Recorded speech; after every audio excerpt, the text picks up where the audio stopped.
Hi, I'm Michael Piacenza with Advantage Pest Control in St. Petersburg, Florida. The other day somebody left a question on my website.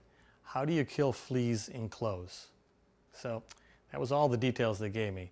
So I have to assume it was either they have fleas on the clothing that they're wearing, or maybe the pet was on their bed or curled up on some of the clothing and got fleas in it. So shouldn't be too much of a problem. Really, all you have to do is wash that clothing. The problem is that transporting the clothing to the laundry facility, whether it's in your home or somewhere else, you don't want those fleas to spread. So what you want to do is get the clothing in a bag, in a nice plastic sealed bag, and take it from there straight to the washing machine, right? And just do your normal wash cycle and dry.